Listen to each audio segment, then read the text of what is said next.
Well, welcome everyone to today's episode of TMI Advice You Didn't Want. Today we're diving into, I think, a controversial topic, but Ashley and I seem to find common ground on how we feel about this. I'm curious what your thoughts are as you're listening. In case we haven't met, my name is Karin Angelly. I'm one of the co-hosts here. And my name is Ashley. And yeah, I'm definitely excited for what our listeners think because this is definitely something that's controversy. And like my brother disagrees very, very heavily with me. And I've come across lots of different spiritual leaders and practitioners that are on the opposite side of the fence of ourselves. And so we wanted to chat a little bit about it. If you guys are regular listeners, our last two podcasts were around talking about like spiritual cues or confirmations, specifically in this regard from our team. And so we had John and Connie join us on our last podcast, and we had talked about them on the previous one about a technique that John had taught me about how to connect with my team. And they said that they didn't want to share that on a podcast because it's one, more visual, and two, it's something that they want people to seek and not just have it be going out to anyone, no matter what their walk of life was. And so it kind of stirred this conversation in me. So if you guys have listened to those two podcasts, it might make a little bit more sense. But yeah, so we're talking a little bit about like gatekeeping, spirituality in the sense that like, do you need permission? Do you need consent? Like, how does all that work? So Yeah. And just to kind of clarify a little bit, when Ashley says her team, she's meaning like spiritual guides, the energy sources that are here to help guide you in the direction that you're looking to create in your life. In case anybody missed that and wants to know, what does she mean by my team? Like, were we talking about a business team? What are we talking about? Like, just so that everybody understands that. But yeah, the whole concept to me of gatekeeping information, no matter what you're doing, whether it's your business, whether it's your spiritual walk, whether it's your life, I think that gatekeeping like is kind of ridiculous. Why would you hold back a truth from people? This doesn't even physically connect with me at all because if I know something that can be that can create abundance or knowledge abundance, money abundance, doesn't matter what kind of abundance, I'm going to share that with somebody.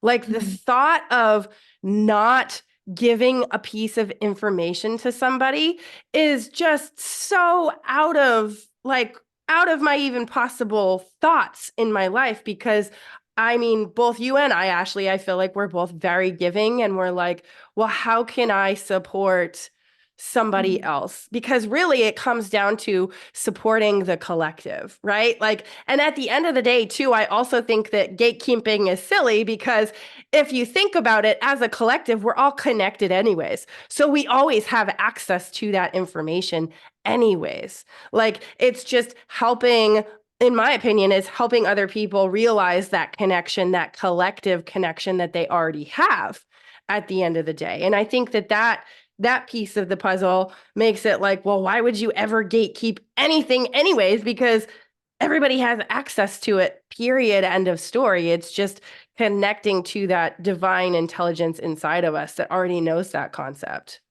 Exactly. And that's where, like, when I did like Reiki in the past or body talk in the past, my brother went down a spiritual journey a lot sooner than me. It was all about like permission and that kind of thing. And like my practitioners would say, like, can we go down this route and like that.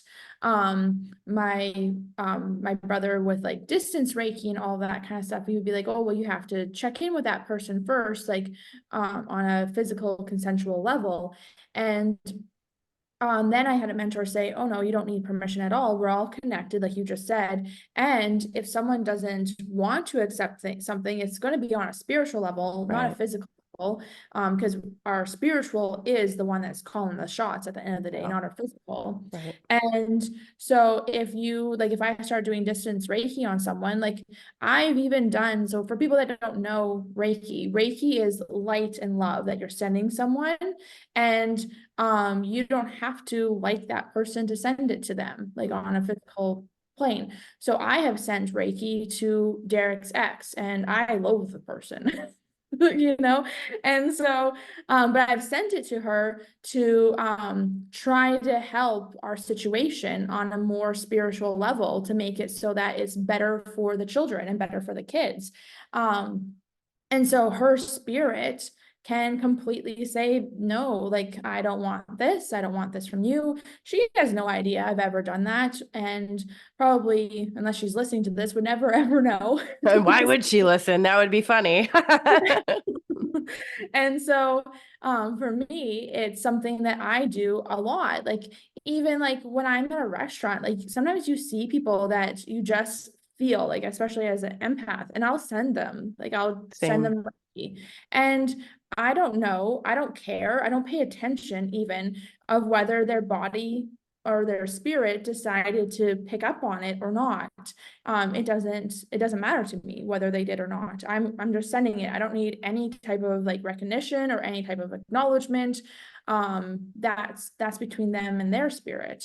And so that's where that just made sense to me, is that we're talking on physical field of consensual acceptance and all that, but spiritual is really what is of importance. And so while like I don't like my partner's ex, on a spiritual level, we're connected, you know? And so I don't like her physical, how she's showing up based on her life, her choices, her traumas, and all that kind of stuff. But on a spiritual level, I know that person is connected to me. And Right. so it's a very different reality. And the same goes for, I've done Reiki on people that have never heard of Reiki, never experienced Reiki. And they say yes, they purchase a program of mine, and the first time I do Reiki, I'm like, I got nothing. Your body didn't respond, your body didn't really care, your body didn't really want it, whatever it was. It's kind of like you throw water at something that's water resistant and it just falls off. Like it didn't penetrate at all. And then the next time it does. And so again, it's about the spirit. The spirit had to get warmed up to the idea of it for whatever reason. And again, I don't know what that is. It doesn't matter to me. I'm just a conduit of that. So Yeah, no, absolutely. And at the end of the day, like, even if the person doesn't accept it on a spiritual level, it still does something for you as the Mhm. person that sent it. And to That's me, that's worth $1,000, like $1,000,000, really. Like, that's really what matters at the end of the day, because you've just opened your heart to somebody. And in your case, opened your heart to somebody that you don't even really like on a physical level. But when Mhm. you do that, you're actually, in my opinion, sending more love to yourself than anything. And that is what matters at the end of the day, in my opinion. So Yeah. the whole concept of like this permission-based thing, I think that the thing that's important to really understand for you is that it's not even about that other person, it's about you. And that's something that, like, when you start to like wrap your brain around that, like, you could sit in a mind fuck with that all day long, just because you're like, wait a minute, I'm doing this for somebody else, and I'm putting air quotes up. I'm doing this for somebody else, but what ends up happening is that you bless yourself, in my opinion, tenfold by sending out that energy to somebody. So I know energy workers that are like, I do this not for the other person. I actually do this for my own healing. And I Mhm. didn't fully understand that until I started doing energy work as well, where it's like, I really want this for this other person. I really like, I want to put my heart and my soul into this. But what ends up happening is the more you give, you receive way more. Like, I Yeah. can't even explain it unless you've done this. Like, literally just going what you said, going out and maybe you're at a restaurant and you see somebody across the room and you're like, I feel this deep love and compassion, and I don't know how come, and I'm going to send it to them. And Mhm. I've experienced that before when I'm like, I'm feeling this deep love and compassion. I'm going to send it to you. There's something about that that actually creates this effect that you're feeling it even more after you do something like that. So Yeah. for me, the permission base on a physical level, I do think that in a sense it's important, but it's also not, because it's not about it's not about them. It really is on a huge way. It's about you and what you're feeling inside. Yeah, for sure.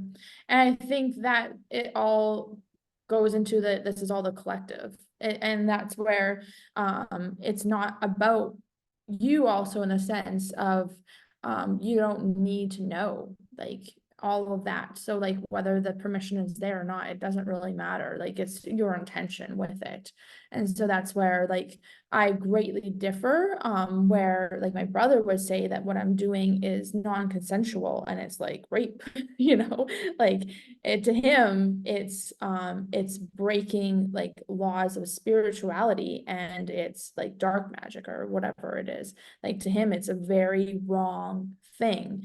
And that's why we wanted to like open up and chat about that. Because there's a whole bunch of like weird taboos in the spiritual world, like even with like charging for services, like I personally charge for services, whereas I've met people that have said no, like we're all one, we're all part of this, we shouldn't be doing that.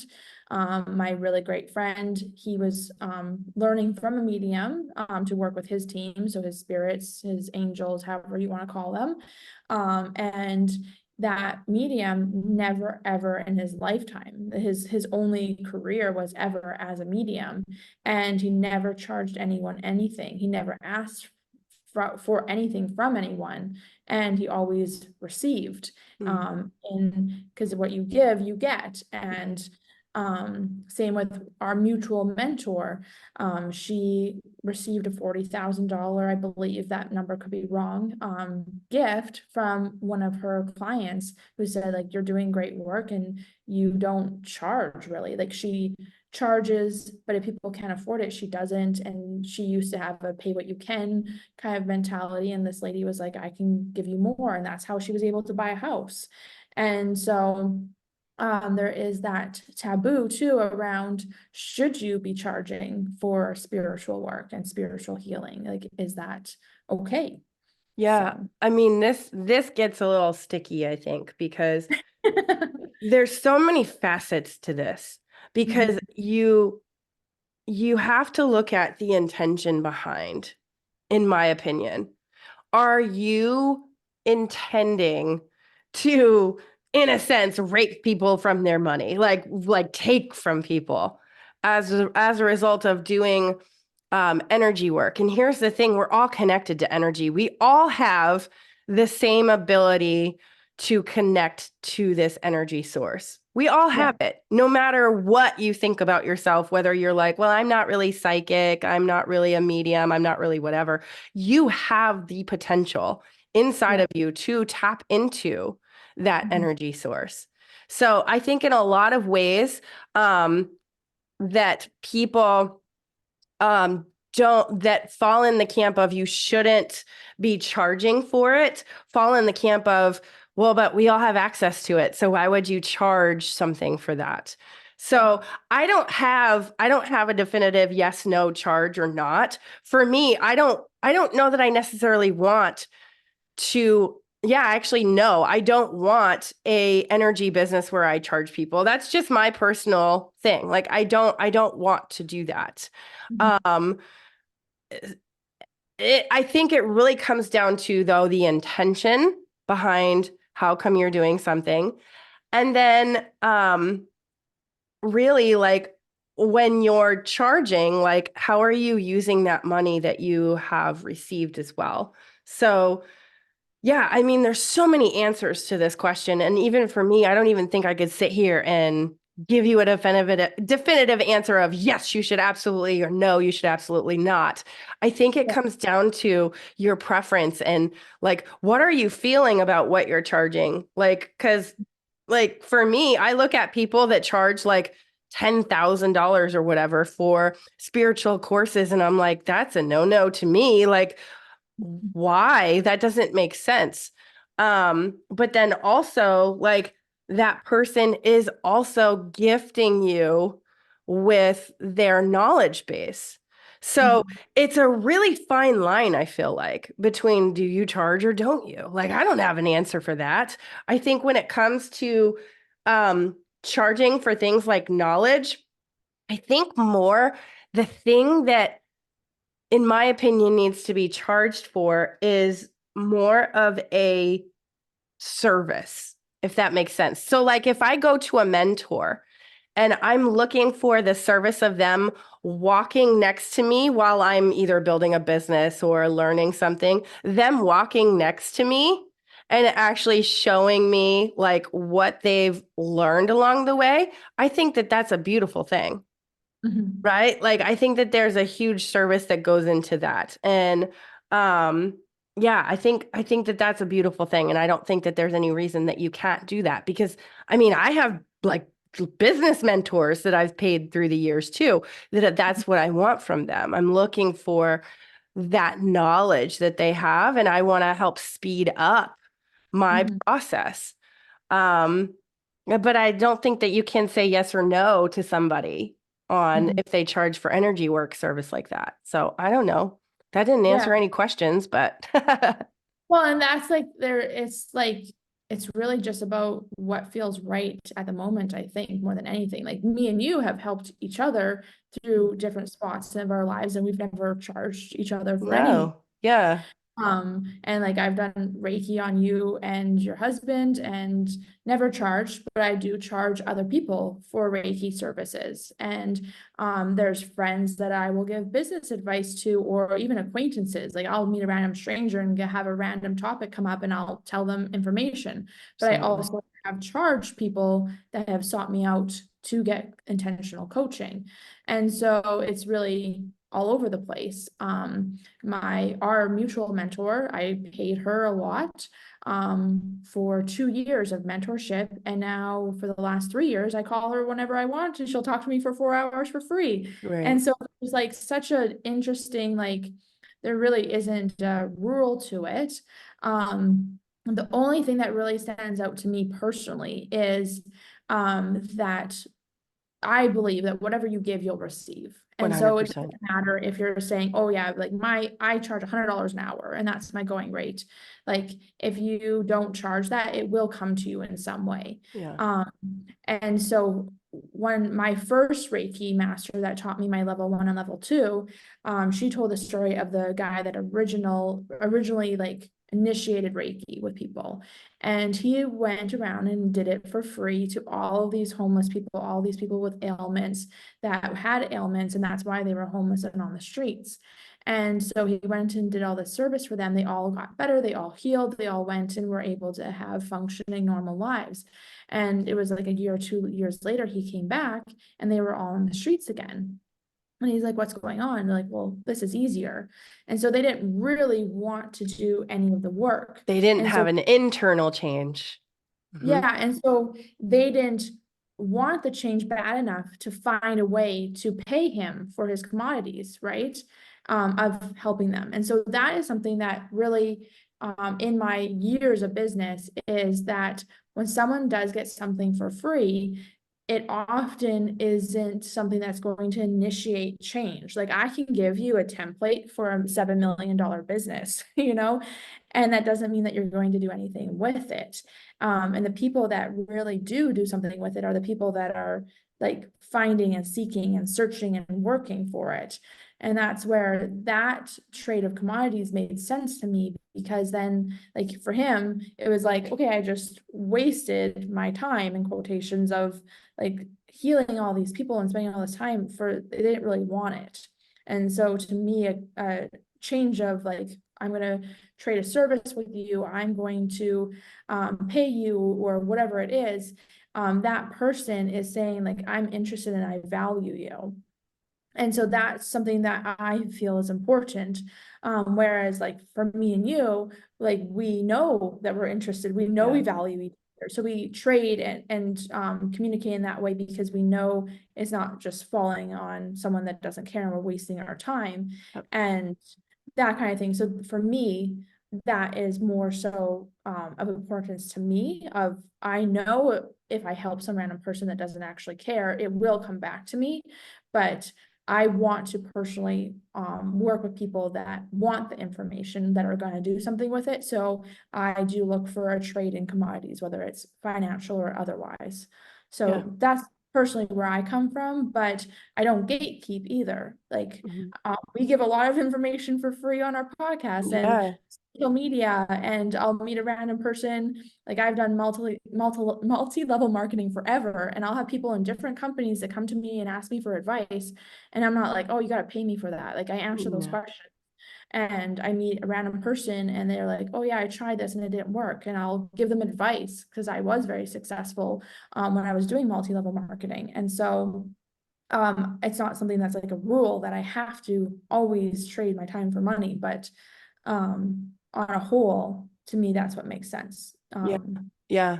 I mean, I 100% agree with all of that. And it just kind of reminds me of like what Jesus did, right? Like we both talked about how we're not really Christians anymore because like we don't necessarily believe with the religious qualities of what people say Christianity is, but I still look at Christ as a huge symbol, right?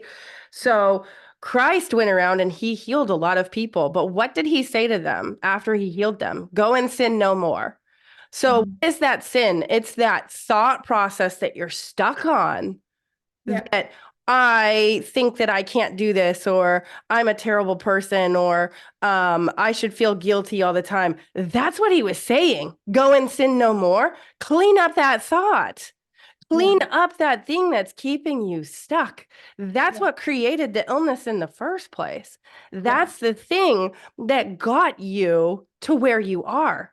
So go yeah, and sin no more means clean up your thoughts, like clean up your attitude at the end of the day. We get so stuck on, like, in this religious world, this Christian religious world of, oh, sinning means that I can't have sex before marriage, or I can't be a homosexual or whatever. Fuck that. That's ridiculous. What are your feelings about having had sex before marriage? That's the thought to clean up. That's yeah, the thought to let go of. If you feel guilt and shame around, oh my God, I can't believe I had sex before marriage, I'm the worst person in the world.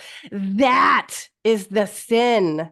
That mhm, is the thing to let go of. That's the thought that's keeping you stuck. That, in my opinion, is what Jesus was saying. Go and sin no more. Let go of that. That's not serving you. mhm. Yeah, and for the most part, like people sought him out. Like he Mm, wasn't going around and just doing services for anyone. Like he had right. people lowered through roofs. He had people reaching and touching his cloak, crawling through the crowd. Like it was people that wanted it.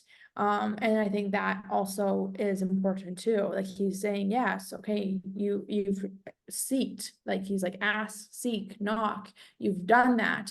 Now make sure you keep it that way and Hmm. change cycles. And so I think that's the important part too. And again, it wasn't consensual, it's Hmm. the flop side of it where they were lowering people through the roof and they were like touching his cloak and whatnot.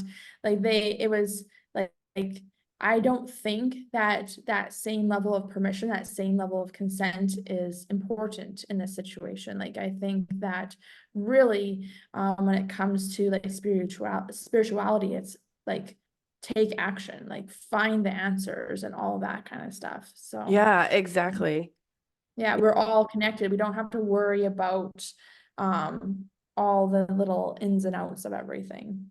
Hmm. Yeah. And I mean, like, that's like you said, that's the consensual piece. Like, when you're seeking for that, Mhm. asking it is given. I mean, ask. Yeah. That's the thing that a lot of us don't do. And that's what was happening with the guy that created Reiki, and he's going around and he's healing all these people. They didn't ask for it. I think Louise Hay talks about this in her book, where she was giving services away, helping people that were sick because someone else said, "Oh my God, you need to go to Louise Hay. She knows what she's doing." But she would go and she would work with them, and there would be no change that would happen later. And she realized, wait, I can't keep doing this because this person actually isn't asking for this. Yeah. I think Yeah. at the end of the day, like that is where the permission base does come in. That Mhm. is where on a physical level, asking for the permission for somebody to, hey, can I do this for you? Yeah. That's where it sticks. But at the end of the day, I still think that what I said in the beginning, where even if they haven't asked for it, if you're giving it, you receive so much more, even if they didn't ask for it. So it's like this fine line, this fine teetering line of, yes, consent, that is so incredibly helpful. But then also like it also doesn't matter, right? Like, so at the end of the day, it's the intention of what you're trying to create, what you're trying to do with it. Yeah. I had a really cool realization around that just now. Mm, So my two grandmas, one has cancer, one had cancer.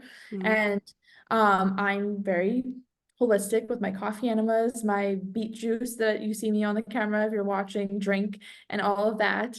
And Reiki. And so I every once in a while, so I've talked to both my grandmas about doing those things, and they don't want to. My one is doing a little bit of holistic stuff, but also radiation. My other one is all holistic. And there's also more like pharmacists and doctors in that side of the family as well. So that also sways things a little bit. But I have been saying like, oh, I'll do Reiki on you and I'll send you Reiki and all that kind of stuff. And every once in a while I get really like um I don't know if what the word is, probably frustrated with myself that I'm not doing Reiki on them every single day. And I'm like, okay, so like why am I not doing Reiki on them more? Like they are so important to me. I love them so much. Like what is the reason? And as you were talking about that, it was like I don't even know if they would receive it or are receiving it when I'm sending it. Like it's not something they ever asked for. mm, It's not something that either of them really fully comprehend. My one grandma probably does a little bit more. My other one thinks everything like positive is good, but like doesn't believe really she's Western medicine. And I'm like, that's probably where like I'm not like naturally spending my time there because that's not something that they are really seeking. And mm, they're not really asking for it. And it's like, oh, that makes sense. Like this isn't coming up to me, coming up for me intuitively because it's really not going to make that much of an impact on them with where they're at right now. mm, Because what their spiritual states are in. Whereas I've worked with other people that were really sick, and in the beginning, I worked a lot with them, and it was like constantly on me intuitively, and then slowly it stopped, and I'm like, that kind of makes sense too. Like that soul was slowly giving up, and mhm, yeah, that's kind of a interesting way of thinking about it too. Like even with my kids, like there's times where I'm like, oh, I have to make sure I send them lots of like love today, or on this transition day, I'll send them more than others. And it's probably more of an intuitive being of all being connected, of knowing when they need it more than other days. So, yeah, yeah. I mean, there's so many ways to answer this question. And one thing that I've learned in my walk is, why do we have to have such deep, strong beliefs about something? mhm, Could we look at it from a different perspective? Could we mhm, be curious? How come other people think about things a different way? I know this is probably one of the biggest reasons that I finally let go of my Christianity, is because it was like, well, but how come other people think differently? How come, like, what is it that caused them to look at life and God and the universe differently than I do. And so the more curious I got about it, the more I went, I don't have to hold on so tightly to one thing. I can let go and I can be so curious and say, well, like, that's awesome that that's what that person does. I want to be curious about it. If it works for me in my current situation, I can adopt it. And if it doesn't currently work for me, I can put it on the shelf and go, I can revisit that later. And I think even John talked about this on our last podcast recording. I can hold all of those things and I can look at it later when maybe it will have more of an impact on me. And how beautiful can that be if we allow ourselves to get in that place and allow ourselves to grow in that way instead of holding so tightly to one way? I know this is what my husband talks about all the time when he talks about how he finally let go of his Christian faith, where he was like, I just held so tightly to it and I couldn't let go.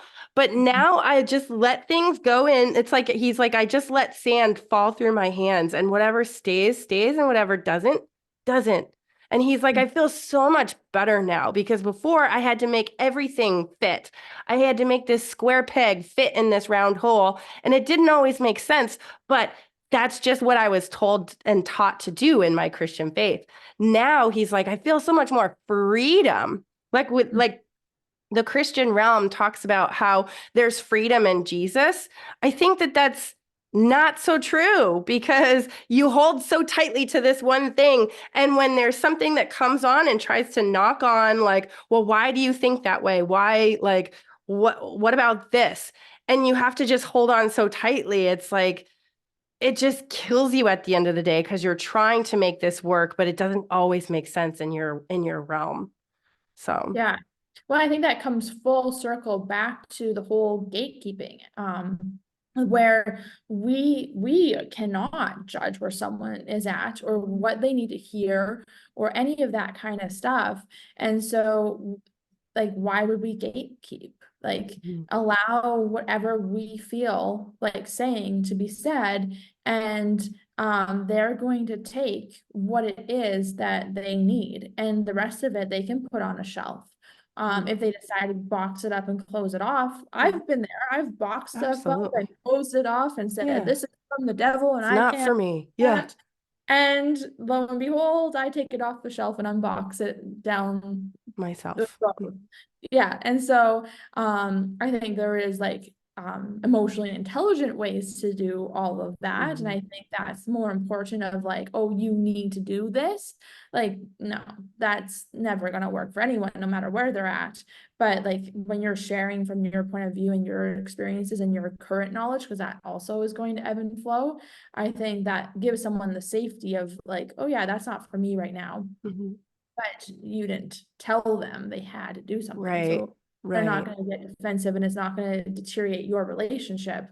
And I think that is kind of with our conversation with John and Connie last time of like allowing people to go through their metamorphosis on their own and wait till they're ready is great, but it's more about how you have those conversations than what conversations you're having. Mm-hmm. Yeah. And I feel like both of us have said this on one time or another. Like, both of us are like, we like coaching, but we also realize that with coaching, a lot of times you feel like you're having to tell somebody what to do. I don't want to do that. Like, I'm not Yeah. interested in doing that anymore. I want to present you with the knowledge that I understand at this point. And if it works for you, I'm so happy for you. But if it Yeah. doesn't, I'm okay with that too. Like, I think there's so much beauty and so much grace when you look at life like that instead of, well, you have to do A, B, C in order to receive D, Mhm. right? Yeah. Like, there's so much more that happens when you allow somebody to go into their own level of self-discovery. You Mhm. allow somebody to discover on their own. Yes, share your knowledge. 100%, please share your knowledge and then allow somebody else to do with it what they will.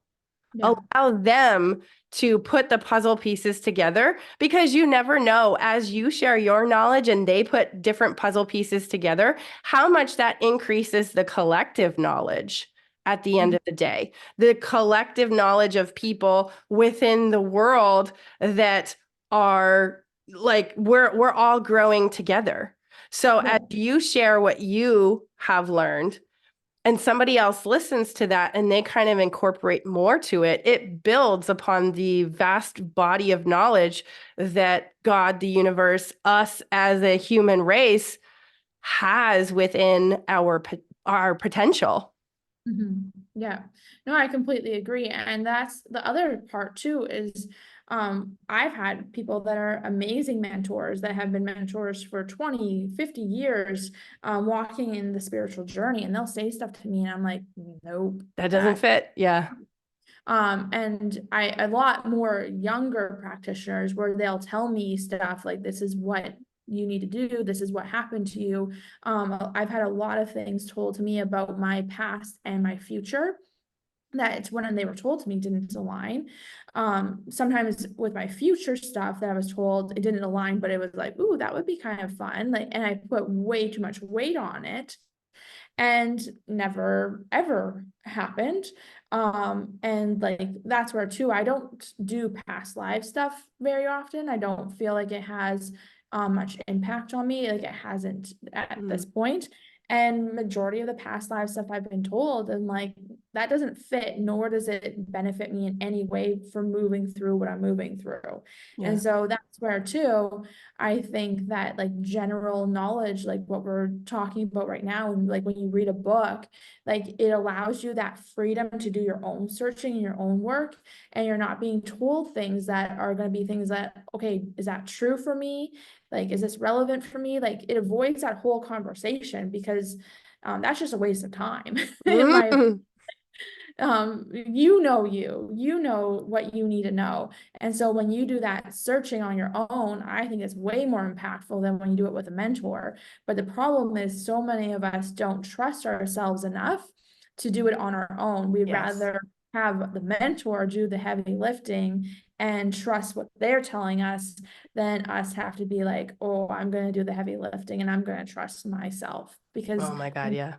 that is the hardest part in my spiritual journey. The hardest part is me trusting myself. Mhm. I fucking love this conversation so much. And I 100% echo everything that you just said.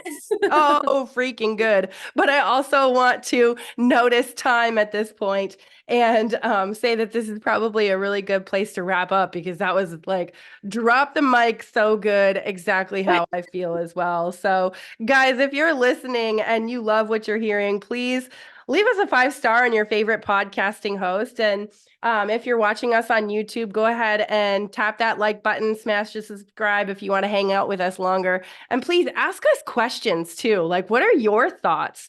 What are your comments about what we just said? Because this is a really controversial topic that I don't even feel like we answered, because at the end of the day, it's really so reference based, and how do you feel about it at the end of the day? So with that, I think we're going to call TMI Advice You Didn't Want a wrap for today, and can't wait to hang out with everyone next time.